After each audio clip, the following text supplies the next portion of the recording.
The Protective Insight Podcast, putting the you in human.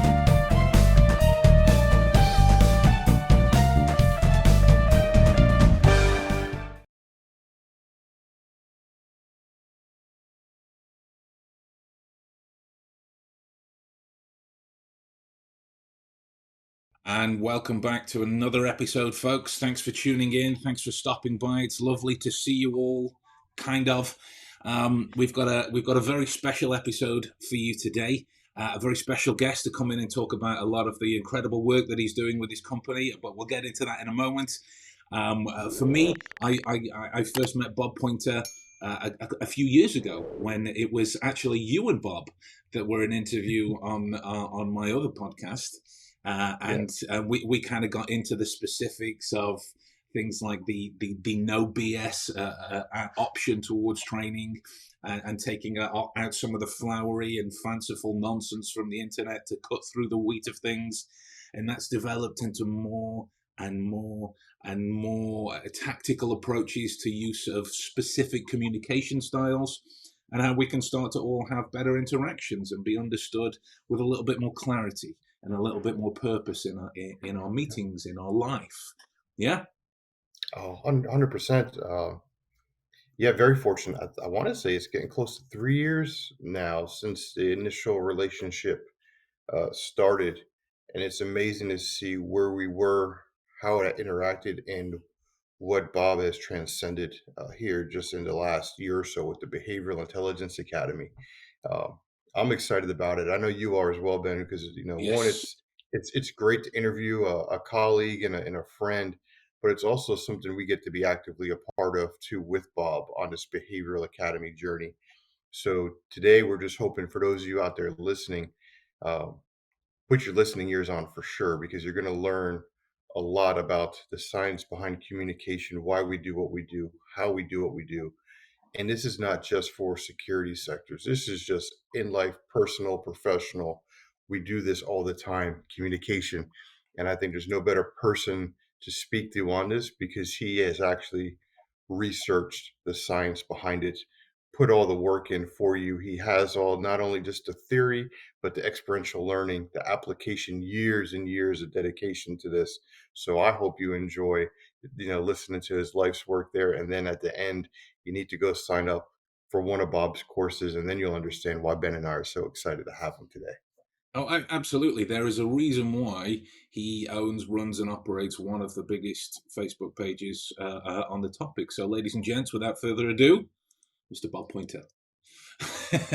Thanks for joining us, sir. Thanks for tuning in. I always feel like I should have some kind of sound effect of applause or something at that particular stage. It just feels quite quiet.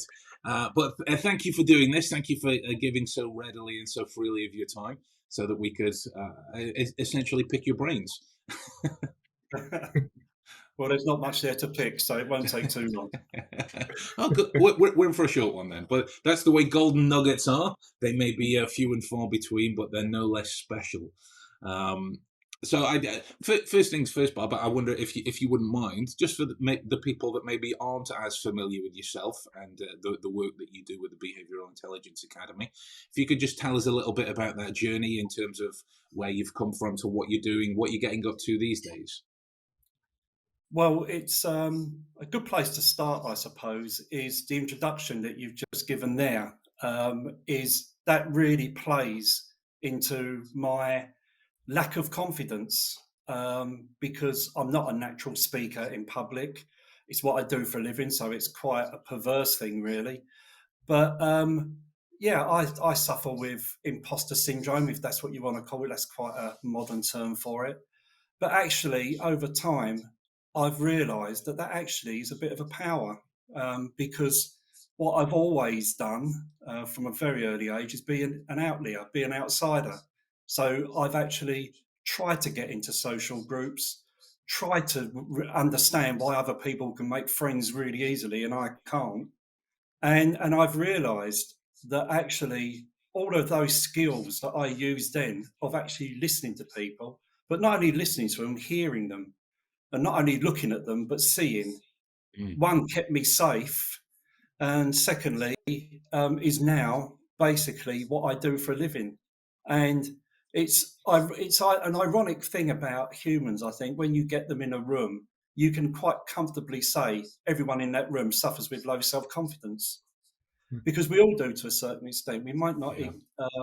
acknowledge it so much. But anyway, the journey that I took was, um, I was an accidental detective. I didn't really want to be in the police. I was not really that enthused about it, but I ended up in the police by a very long circular route.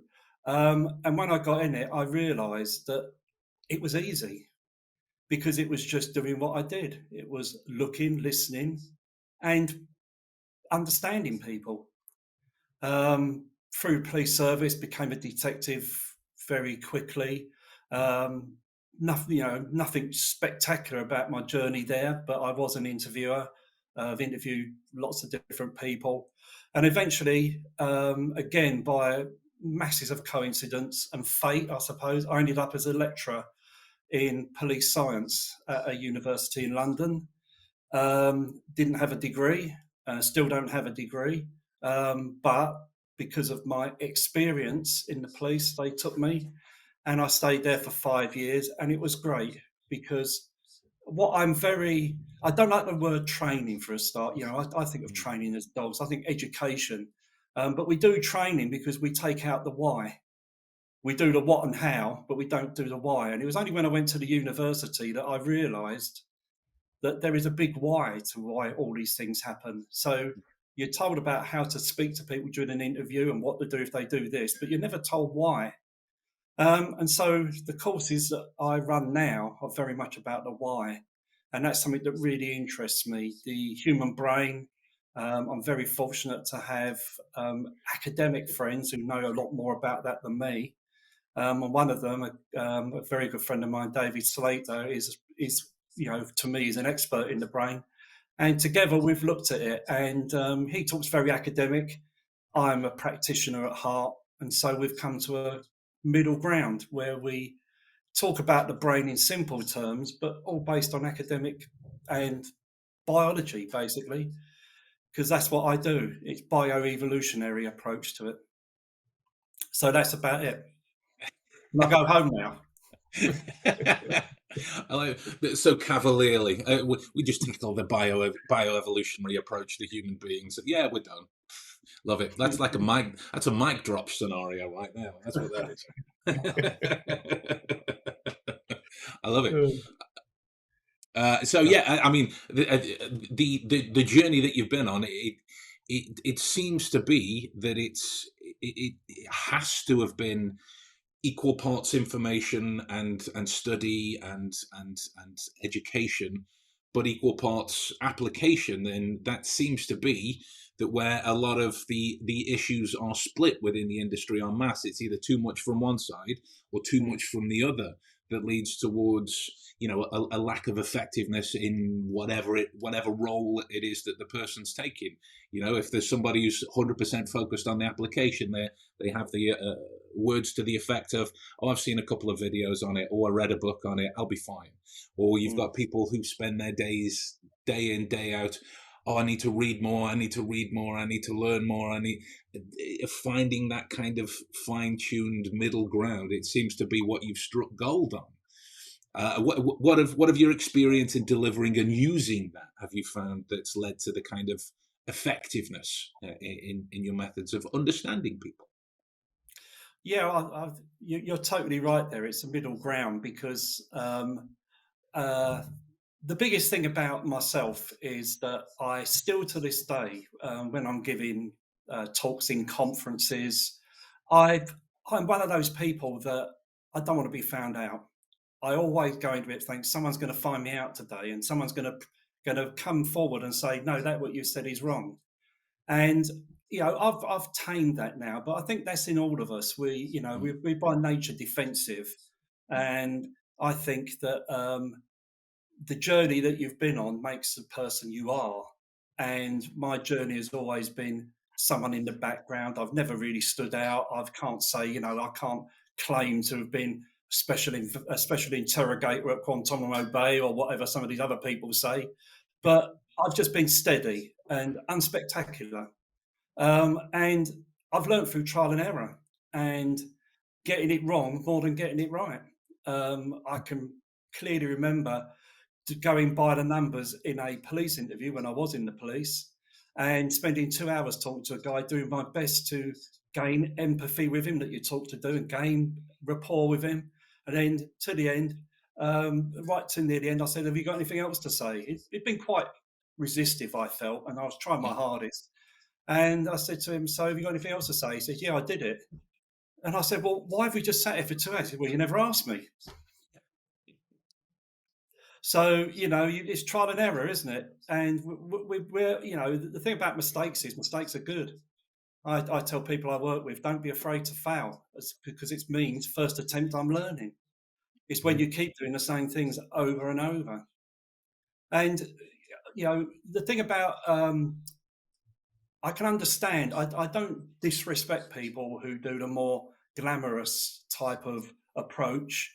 Because humans are strange things. We want to know, because if we don't know, we feel very uncomfortable. And so we do tend to go for quick fixes, and a lot of people give quick fixes. The problem with that is, and you both heard me say it, behaviour isn't binary. And Mhm. so a lot of people who dumb it down, and it is dumbing it down, make it very binary, and this means this and this means that. And unfortunately, humans are too complex for that. That nowhere near touches the surface. Oh yeah, 100% I agree, right? It's like the little squares we're in today. People try to put people in a box. And although people could be in a box, but the boxes, like I was saying in the last conversation I had with Ben, is the boxes are different shapes and sizes. There's no Mm, one box that is the same, and we can't treat them as the same. And I think that's the biggest thing, like you're saying. So many people want to say A plus B is C, and well, it's not that, because the environment's different, the situation is different, the person is different, where are they at, their needs are different. So we can't sit here and plug these things all together.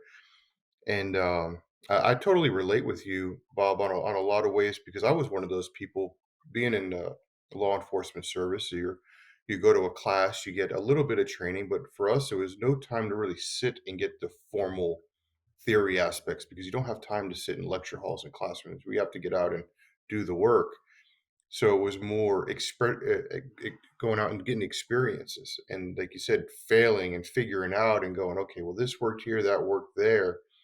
Now I get to do more of the theory stuff, the stuff we're doing now, but that was part of my issues. I've been an instructor and a trainer for years, very confident in like the driving and shooting stuff, because you can demonstrate those all day long. But when it gets to the communication part and the human part, trying to teach people and want them to share what you have, because people always ask you, hey, you're good in an interview room, you get this, this, and this.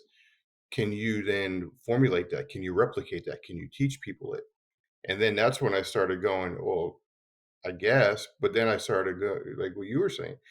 What books do I need to read? What theories do I need to understand? Because now I feel like now I got to really pull books. So like, although I had all this experience and was really good in a lot of things, I was never ready. I wasn't educated enough. I wasn't smart enough. And I do have a degree and everything. I had to do that in order to get promoted. So it's like I have that learning, but at the same time, as Bob was saying, there's still that confidence level. And I think that stems from, Bob, is your level of care and your passion. Is what I found is when you're passionate about something as an educator and a trainer, you want to make sure you're giving the students the right tools and the right things. And things are evolving so much faster today than they were years ago, that I could say something that could be probably perfectly correct today, but then in a day, a week, a month, I could be wrong, because we've evolved past it. With all the technology stuff we have going mm, today, it far surpasses. We have a conversation today, and it could be totally wrong tomorrow thanks to AI or something. mm, And once I feel once, what one of the things that helped me is once I realized, like, off the information I have and my experience, I'm giving you the best information possible. It's coming from the heart, it's authentic, it's genuine, it's backed. And as long as I'm giving you the best that I have to offer in that moment, I'm okay with that. And if I get proven wrong down the road, then I'm willing and accepting of those. Now, like, show me where I'm wrong, because I'm one of those, I'm a lifelong learner. mm, If I gotta go back to the drawing board and reevaluate, then I go back and reevaluate, right? That's the thing where so many other people out there are pushing certain things, and They're telling you, you need to believe this and do that. And any one of us could go on any one of these things with them if they ever would take one of us on and show where, well, that's wrong, this isn't correct. You're setting people up to fail. Your interest isn't in educating people, it's the fame and the influence, and it should never be about that. Um, and they won't take those conversations, on. And then what happens is some of these people, because they're into those quick fixes and band-aids, and maybe that one thing worked 1% of the time, but it's Mm. ingrained in their head that it works. So then you're going to have that defiant type person that you have to rewire and show, Mm. you know, look, this is why this is better. I get that. That's not a fix all. Let's show you how the human works, and then you get a whole better context. And that's, I think, what drives us together here today is, Ben and I are fortunate we've had the opportunity to work with you, and I love how you can take these complex things, because you fall into, again, to my world of, I tell people I use dollar store words. I got to train cops. I got to train military guys. I can't be using these big, long college, Webster dictionary type terms. I got to keep it simple and fast for them to be able to comprehend and apply. And the way that you take the brain and the communication and that science, and you take something that could be very, very difficult, and very, very demanding down there, that you just break it down into these simple. I mean, I like to get into that too, the thin slicing and things of those natures, I think, are just brilliant, that people can take away from this and start applying to their everyday life. There's just so many things there that you don't got to know what's firing in the brain at what time, but you give the overview of, this is what the brain is, this is what it does and why, and then this is how your biology affects why you do what you do. And I think that's just phenomenal. Well, I don't know what to say to that. Thanks very much, Ben. I'll send you a check in the post. But the thing, what it is that where I think that the how would we say, more cookie cutter approach to this, what they fail to mention is that people are all different. Mm. We all behave differently. We've all got our own personal behavioural repertoire of Mm. things, and that you can so easily misread. Mhm. In the course that we do, we use the stun gun thing, where people have been stung with a stun gun, and some people enjoy it, some people don't enjoy it, and so they're all feeling anxiety and anticipation because they know they're going to be stung. But people are showing different expressions on their face. So to me, that sort of does away with this universality of facial expressions to a certain extent. There are certain ones like fear that you can't hide. But are there seven? I think there's probably a lot more than that, and they're very personal to individuals. But what you can't get away from, no matter whether you're autistic, whether you are a fully functioning human being, the systems that drive it are all the same.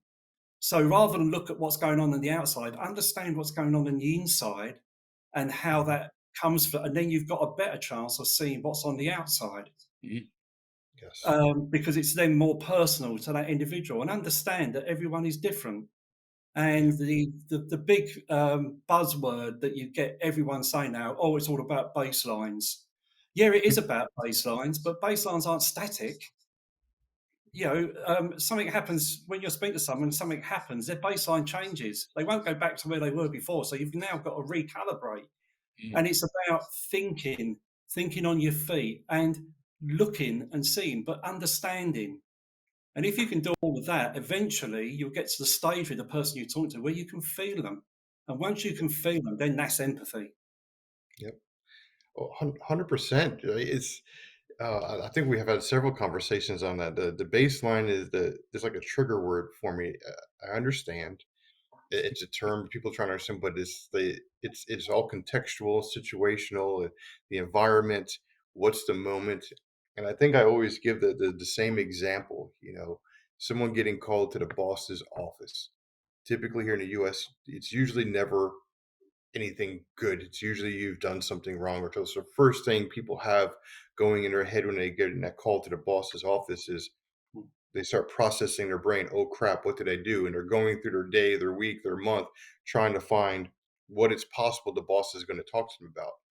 So when they get to the boss's door, they already have this anticipation that you hit on, and I like that, because anxiety, anticipation kind of go hand in hand, but that's what it is. You're anticipating some bad news. Mm, So when that person comes in and presents themselves, you're not getting a true baseline. You're getting that baseline for that moment. Mm, And there's tons of moments in conversation. And we need to understand when those moments change, right? They change when we start communicating and we're able to acknowledge that they're not in trouble. Well, then mm, they'll have a sigh of relief, right? The shoulders will relax a little bit.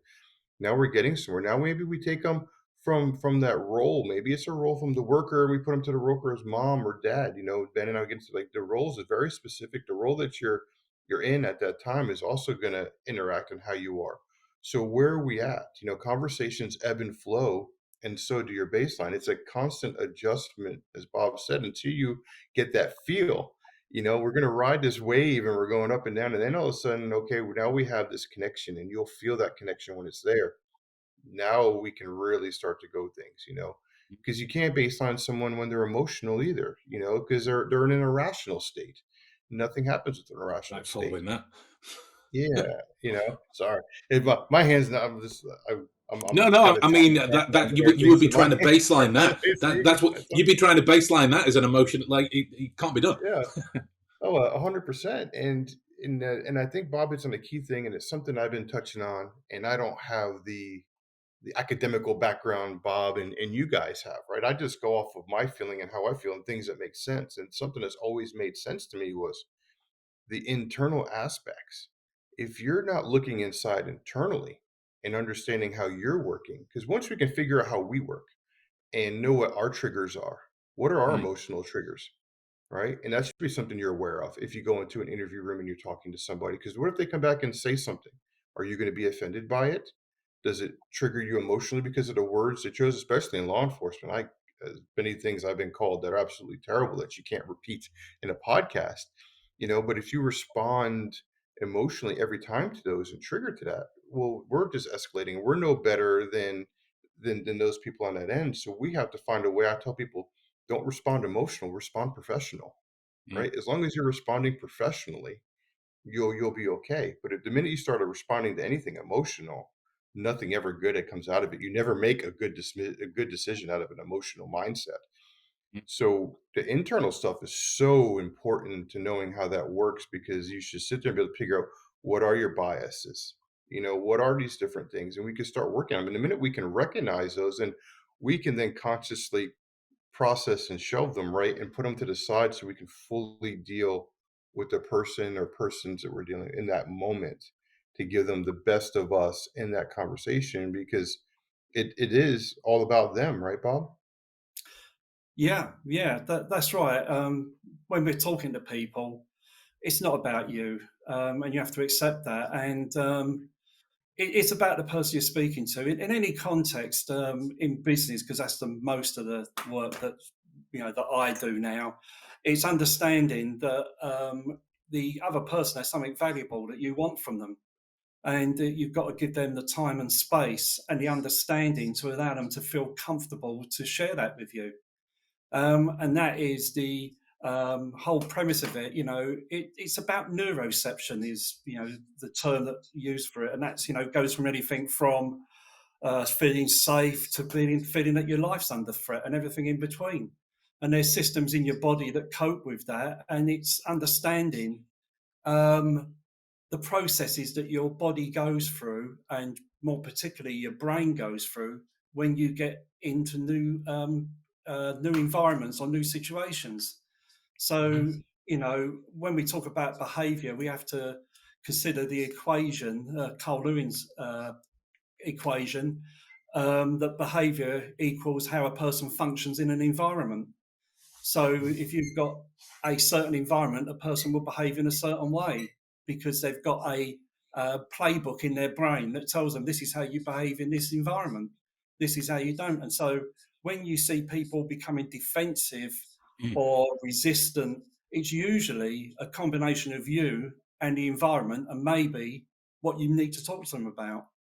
Mhm. And so, and that could be in the car showroom. It could be anywhere. It could be in a bar when you're trying to chat that attractive young lady. It could be anywhere. That people are you're just Yeah. naturally defensive, and that comes above all else is our own Yeah. personal safety.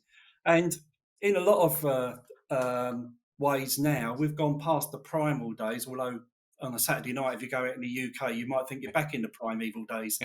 But Like the it's now medieval more, days. yeah, it's more now psychological threats, and that's usually to do with ego defense. It's a massive thing. Like when it just struck in my head when you mentioned neuroception. When you look at the neuroscience of what we are as human beings in terms of how we make decisions and formulate beliefs about certain things and environments, we are prediction correction algorithms. Mm, We try and take in this information and make a prediction based on what's coming next.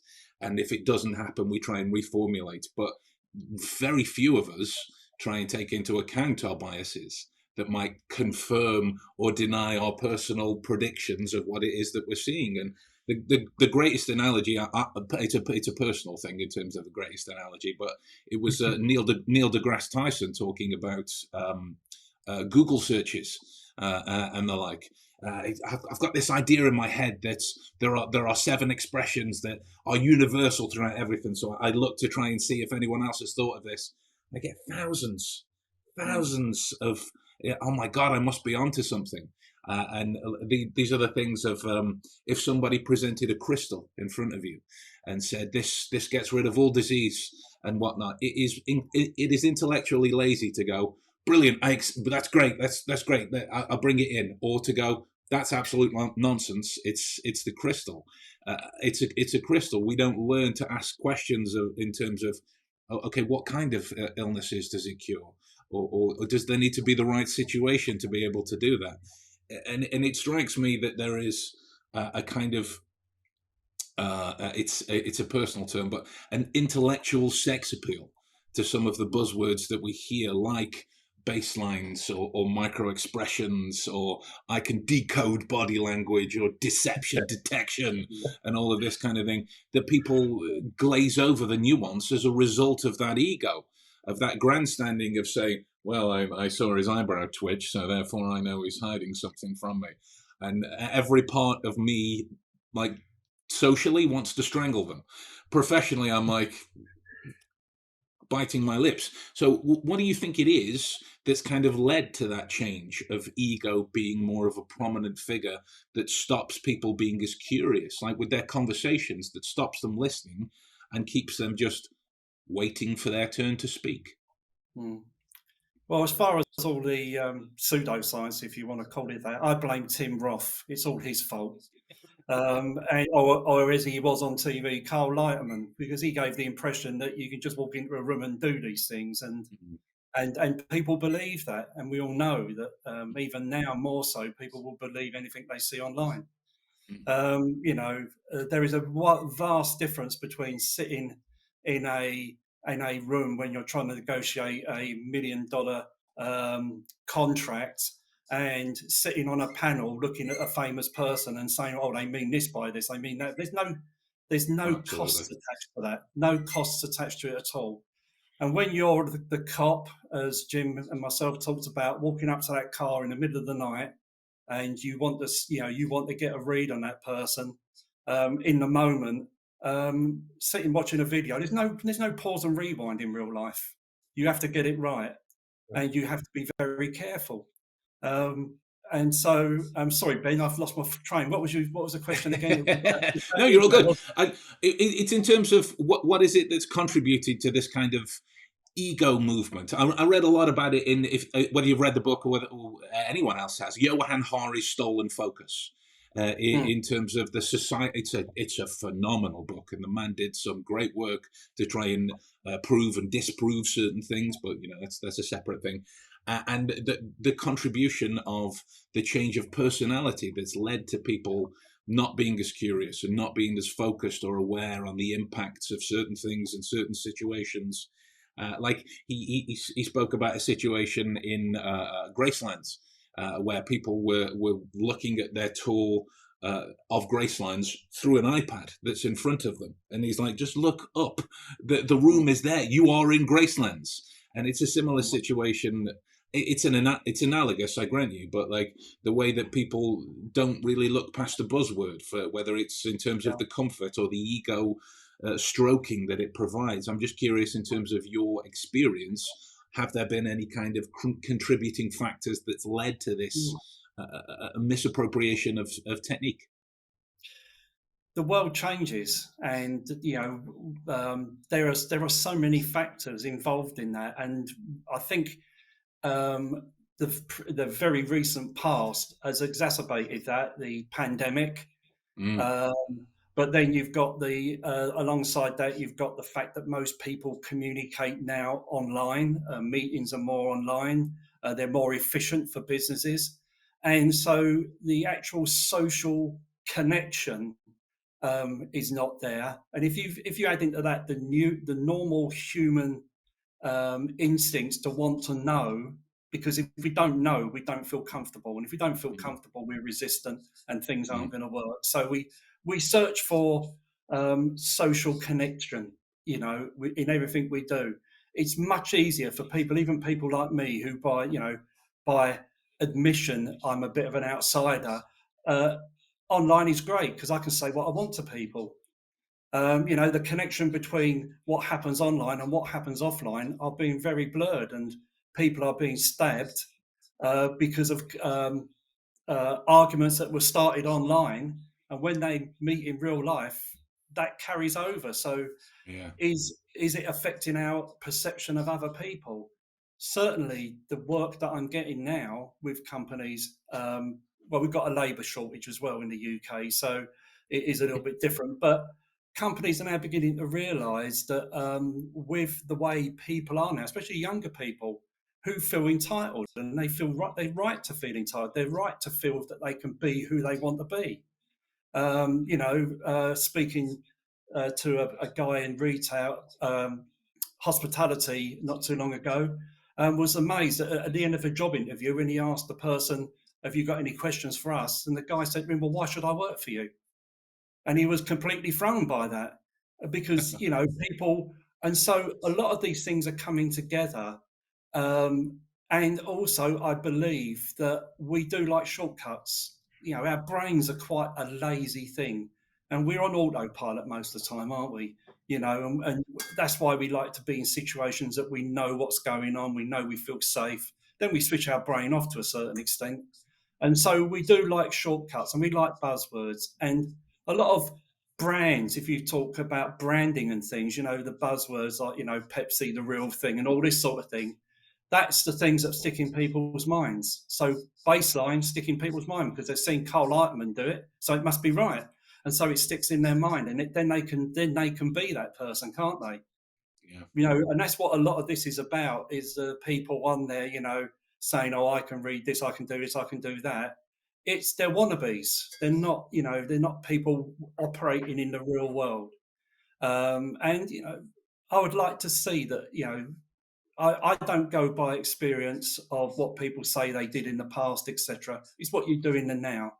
There are Yeah. some great people out there, and one of the hotbeds, in my opinion, for a real scientific look at human behaviour is the Netherlands. There's Yeah. some really good people there. Anne Gazer comes to mind, who Yeah. is absolutely brilliant at what she does. Comes from a similar background. I mean, completely different approach, but Yeah. she's brilliant. And there are others, Alan Crawley, Herman. loads of people, Yeah. but you Yeah. never hear of them. You never hear of them because they're not out there in their suits looking at videos and giving opinions of people they've never met, and don't get any of don't take into account that fact. They're not them. They're the real people. Yeah. There was a great photo that I saw of I think it was Prince William, might have been Prince Harry, one of the two princes, I don't know which. But he was kind of stood like this side on, looking towards a crowd of people, and I can kind of do it away, but you can kind of see this. So it looks like he's flipping the bird to people. But the photo from the other side, he's got three fingers up, asking for three somethings, and Mm.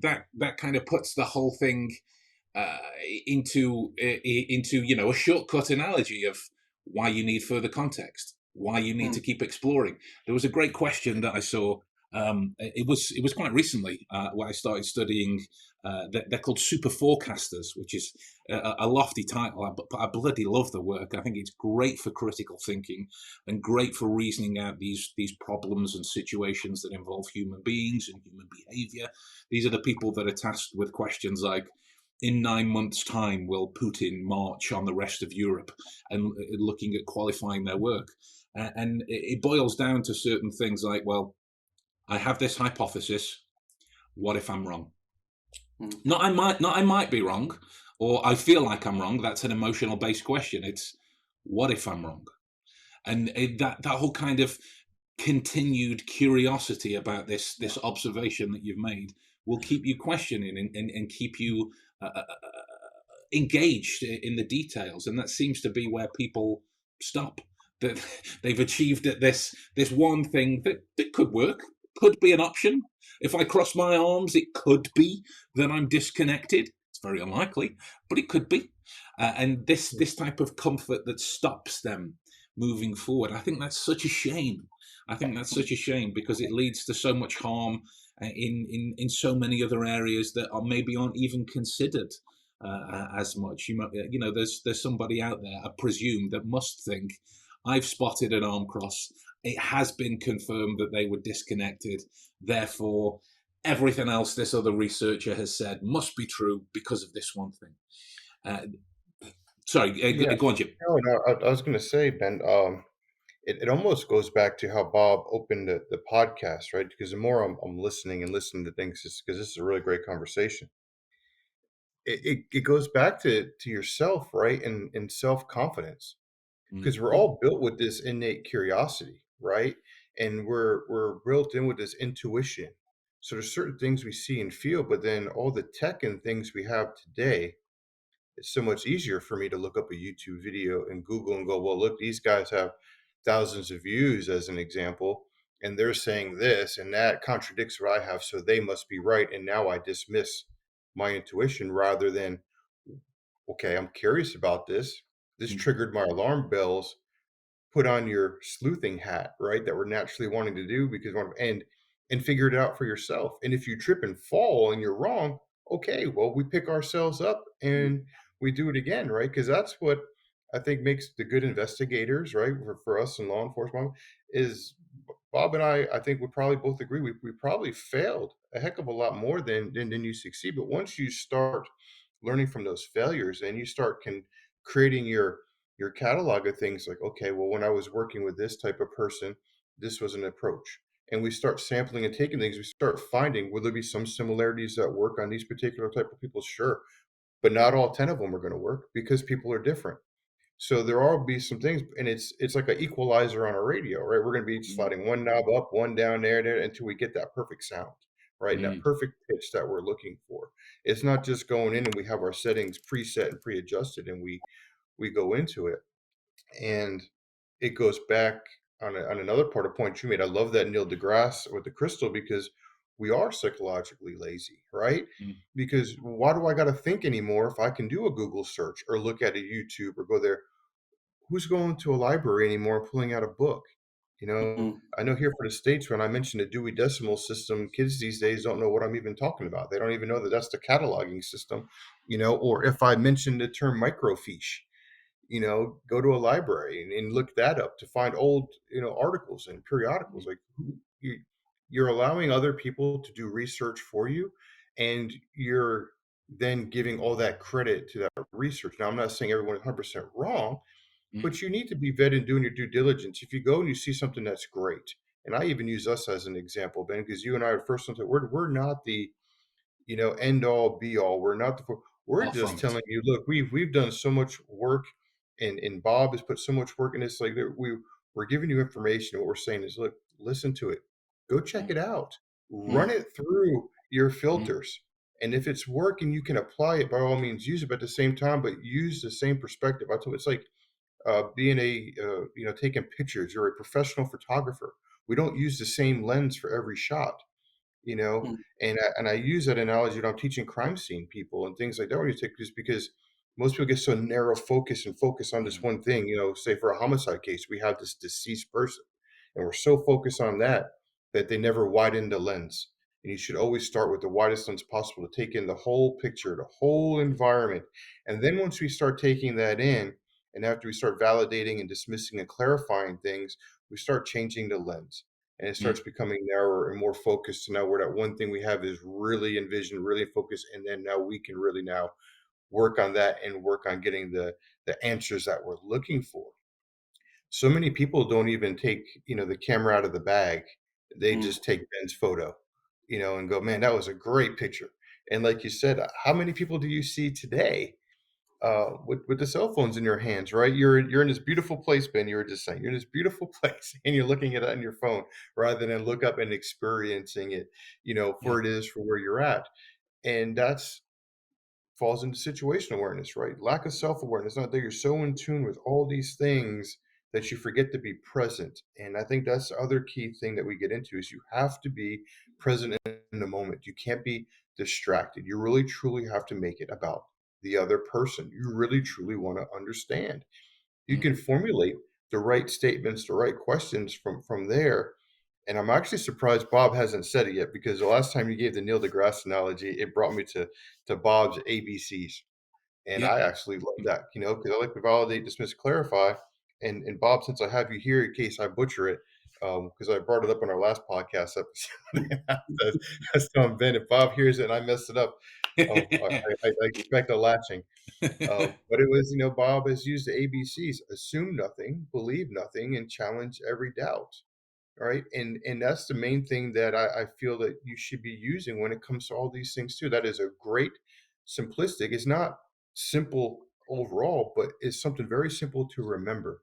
When you see something on YouTube, assume nothing, believe nothing, challenge it. If you see something and they're telling you it's this, challenge that. You're curious. Do the research. mm, Go out in town and try it. Observe it. Ask people, you know it seems like you're a little closed off today. Oh no, man, this is just waiting for my wife. She's shoe shopping. I'm perfectly good, and this is just comfortable. Keeps my back from locking up. mm, Oh, interesting. Well, I can put that into my catalog now that okay, A, B does not equal C. However, it can equal this. And Mm, then that's where it comes from, right? Is we start building these experiences that our brain processes through that we will mm, validate, dismiss, or clarify depending on the environment and situation. And then the last thing I'll jump on is the environment stuff. At law enforcement, it was always the old school approach that you never interviewed somebody in their home because you didn't want them to be comfortable. So you would take them and transfer them to a police station and put them in this room with these terrible colors and just a desk and a chair, and you would listen to the concepts and theories and go, okay. But then me as a young guy starts shouting, why? Where am I more likely to get them to build rapport with me and be comfortable with me and perhaps give me the information? Is it going to be that musty old interrogation room with one door that's a little, 4x4 little square? Or would it be okay for me to sit at the dining room table with them in their house where they're mm, comfortable, where they may perhaps work from the role that I need them to, that's going to maybe make them get more relaxed and calm to give me the information that they have? you know but when you say things like that, you blow people's mind. Oh, you can't do that. That's not the way we do it. This is the way we do it. And it's you're constantly battling yeah. those old mindsets where it doesn't particularly matter what's going to set you up for the best success. Is interviewing someone in the back seat of a police car with their hands handcuffed behind mm, their back on the side of a road, is that going to give you a better interview than if I would have just had them inside sitting in the house for a minute? What is going to set us up for the best success for us to get our outcome as a law enforcement example to solve our case, get the information we need to figure out a crime, or maybe someone's been kidnapped. They got all the cards and the tools. So why do we set ourselves up to fail in those? Because no one is teaching, as Bob said, sadly, even in those realms, the whys. Why are they why are they behaving? Why?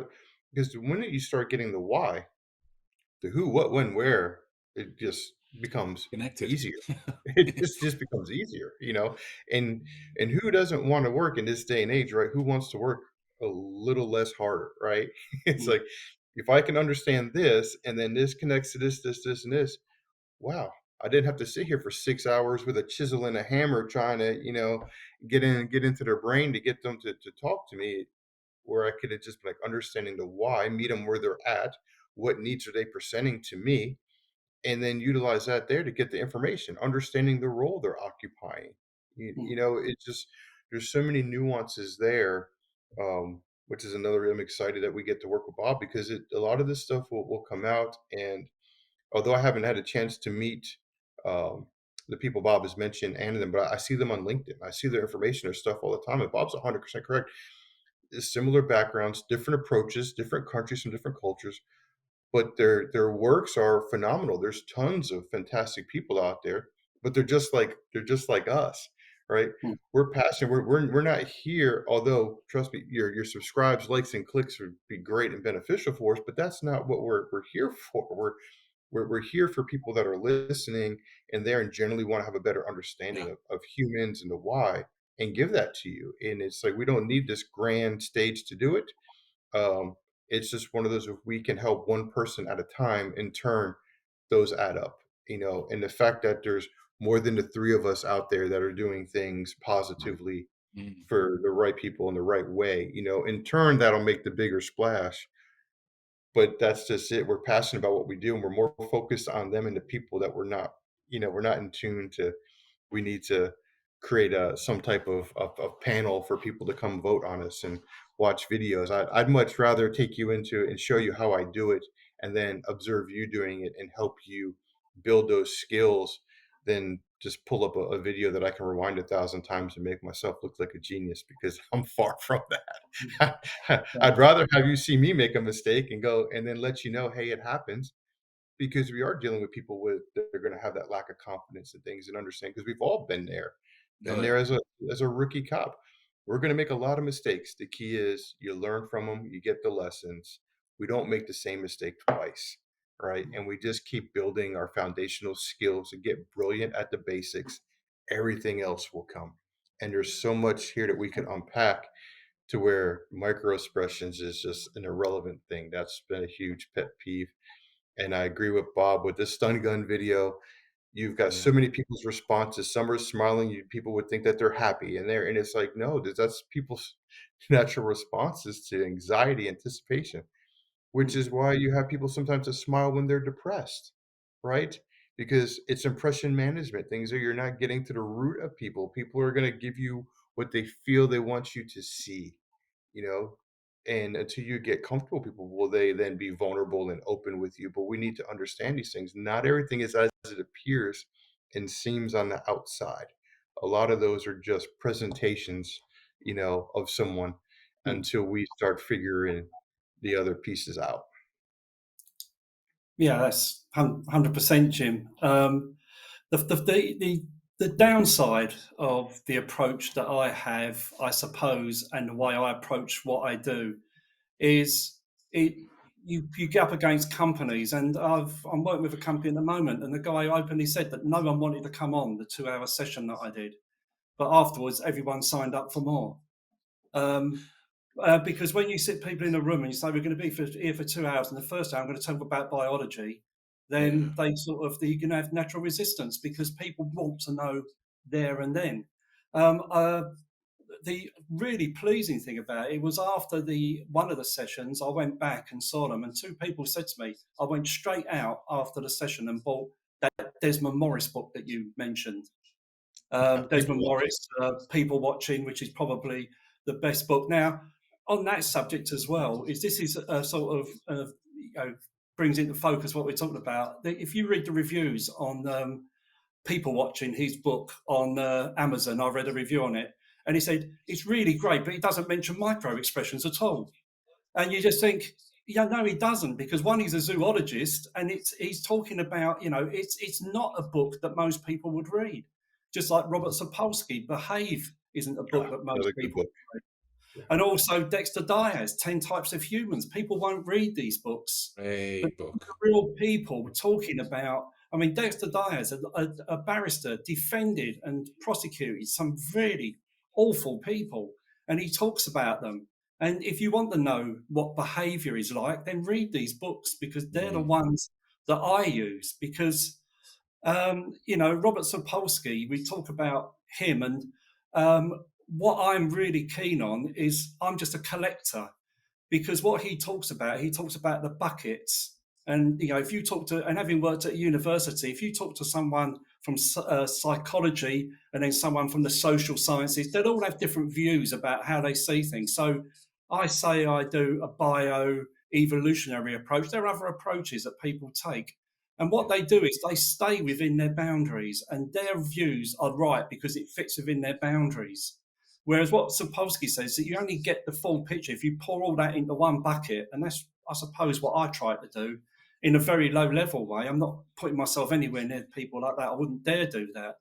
But that's what I try to do. And I try to educate people, not train them, educate.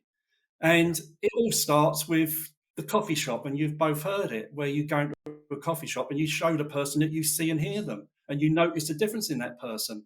And once you can get people to do that, then you can get people to do all the other stuff. You can get up to the sort of things that I used to do, like, see if I could talk my way into buildings and things like that. Once you can do these little things and you see it work, then you can work up from it. Yeah. And the thing about it is there are no superpowers. I might wear my pants on top of my trousers. That doesn't make me Superman, because there is no superpowers. But what we have got is we've got a mass of untapped potential within us that we don't even realize we've got. And that's what I try to get to people. Wake your brain up. Don't let your brain switch off when you're talking. Let the other person do the talking and listen. Because if you can get that person will let you know when they feel comfortable. And guess what? When they get comfortable, they'll share with you what they care about. And once you get that, then you can use that as access points, and you can talk to people, and without even asking them questions. I hate asking questions, because if we're not very good at it, then we only get the answer that they want to give us. Whereas if you get them to talk to you, their barriers come down, and they will tell you in a roundabout way, and it maybe take a bit longer, but they'll tell you what you need to know. Awesome. Awesome. It reminds me, and I'm going to muck up the exact wording, but it was when I was reading Brene Brown's Atlas of the Mind.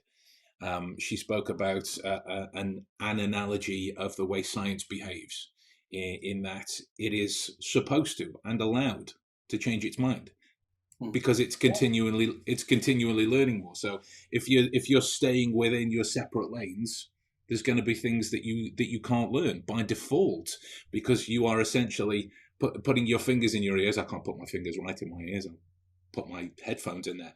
But you're putting your fingers right in your ears and saying, I'm not listening to that because it's not part of what it is that I do. If you look at any other person that's achieved any kind of complete understanding of their respective field, it's because they've gone, here's a bit of information from over here, here's a bit of information from over here. I mean, it's a trite and cliched person to reference, but look at what Bruce Lee did for the art of combat. He took a bit from over here, and he took a bit from over here, and he took a bit from over here, and it contributes to that comfort zones that most people like to live in. When you're challenging your beliefs, you need to learn more and accept that there might be something from zoology, there might be something from this psychology, there might be something from the social sciences. When I took my forensic psych degree, it was like month 2 or 3, I forget which one, but the lecturer was advising us to read books about mold formation. And I was like, what in God's name was that got to do with forensic psych? I read the book anyway, and it turned out that a few months later, it helped. It was a good number of years ago. I was reading about the different types of tears that we can produce as human beings. And then a remote assessment case comes through, and that's what it's broken upon, the different types of tears that are produced and the way that the body reacts from the inside out. It is on the surface easier to start from the outside and try and work in, but you get a clearer sense of the motivation when you go from outside from inside to the outside, which is what I love about your approach. So I'm going to ask you what is potentially, if you'll forgive me for saying, if there are any younger ones listening, it's a potentially dick move of a question. If there is any kind of single piece of advice or two pieces of advice that you would give to anyone to aid them in their journey of discovering more, if you were to say, here, do this, and it will help you be more inquisitive. It will help you with your understanding of human beings. It will help you shut off your little ego voice that lives inside of your head, that can help you get out of your own way at times. If there was anything that you could share along that area, so someone could have a takeaway for someone who is potentially struggling and say, all right, I'm going to try this, and we can see how it goes in the rest of their days.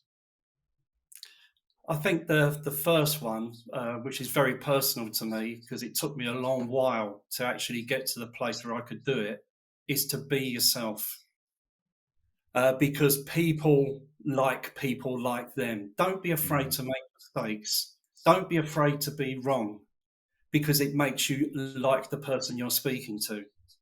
So that works really well. And the other thing is there's a TV program that really brought this home. It was used perfectly in it. A program in the UK called Blue Lights about the police in Northern Ireland. Yeah. And there's a young copper, a policeman, if you're from overseas, copper we call, going up to a door, and he's about to bash the door in. They've had a call to go to this house, and he goes up the door, and he's got the we used to call it the big key. He's got the big key with him that he's going to open the door with. And he's standing there, and he's thrown it back, and the guy next to him says, "Take a beat. Wait." And that is the most perfect. I'm going to try and get this. It's a BBC show, so I'm probably about to get this little clip. It's a perfect way to illustrate probably one of the most fundamental things that I share with other people is the OODA loop, where too often we observe something, we decide, and we act. And that is emotional decisions. So when I sit and watch these videos of people saying, oh, that's Prince Charles and he's doing this, or King Charles now, he's doing this, so this means this. That's an emotional decision. They're not quantifying it, they're not looking at it. The real proper people, I think, and the thing that I take away, I'd say, is always follow, observe with orientate. What are the factors around here? Because what you're doing is you're engaging all of your toolkit of inbuilt skills that you've got of intuition, instinct, logic, and reasoning. Inductive, what is going on? What is going on in the environment? Where are we? What's the situation? What's the context? Pull all those together. And then deductive, well, it could mean this, it could mean this, or it could mean this. And then just see where it goes from there. And can you do that quickly? Yes, you can. Because the world doesn't have to be as fast as it is. And going back to the analogy that we talked about, you're approaching that car at the dead of night. Look, you see something, take a beat. Take in all the situation. That person stopped late at night. They're on their own. I'm here. I'm looking at them. They may have in their brain that negative picture of a police officer that they've had before. And so they're looking at me as that person. So, yeah, they're going to be defensive.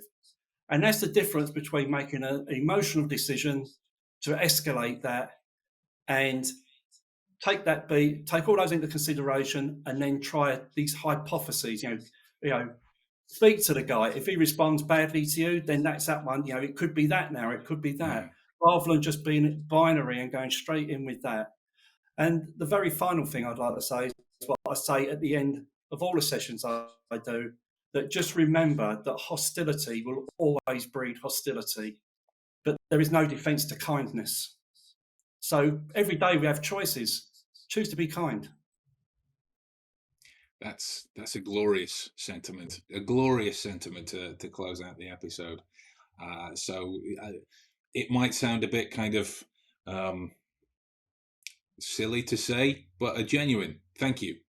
A genuine thank you for sharing that, because there may have been a few people expecting, this kind of science book or this kind of paper or this, whatever it is, and that should, kind of go along with most of what we've been saying, in that you had this expectation and something else has come along that you can do right now.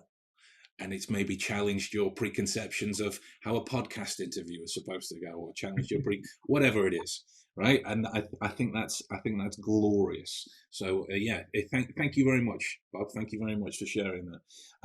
Just for the listeners, in terms of the usual closeout speech, if they have enjoyed, as they no doubt will have, everything that you've been able to share with us today, how is it that they are best to get in touch with more of your work? Where can they find you? Where can they stay in the loop? I mentioned the Facebook group earlier, but there's your website and everything else you're working on. So if you could just give us a bit of a CV of contact details, I suppose is sure. the best way. The best way to get me probably is on LinkedIn. I'm on LinkedIn, Bob Pointer, and the company is the Behavioural Intelligence Academy. It would be great if you followed us on LinkedIn. We've got our own page. I post at least twice a week things that I think might be of interest to other people, and it seems to get a response, so obviously they are. I have a closed Facebook group called the Behavioural Intelligence Forum, where we, again, post stuff. It's usually different to on LinkedIn, because on Facebook there's a different audience, and we still get the odd question about how can I attract girls and things, but mostly it's people who are a little bit more serious about it.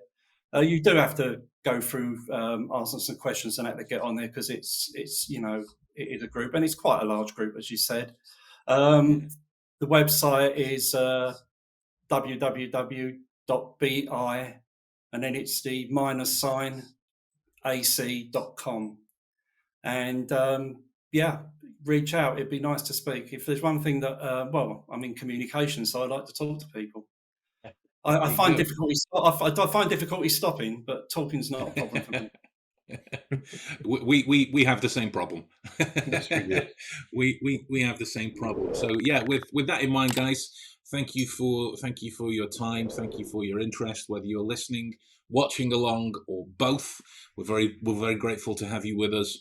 And it may seem like the usual run-of-the-mill thing, but if you really want to support burgeoning podcasts or burgeoning channels of any kind, it is the easiest thing in the world to click on the like button and click on the subscription button as well. It's absolutely free, doesn't cost you a thing, but it really helps us out so that we can bring you more speakers like Bob and all of the gold that he's had to share with us today. Your support allows us to be able to do that. So thank you in advance for the buttons that you're about to click. That's rather a direct attempt at influence right there, but I'm basically just asking. So there we go.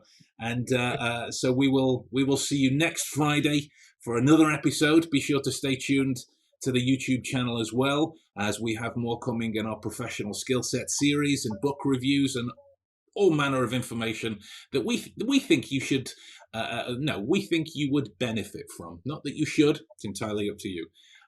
But with that in mind, guys, we're going to love you and leave you, and we will talk to you all soon. Take care. Thanks again, Bob.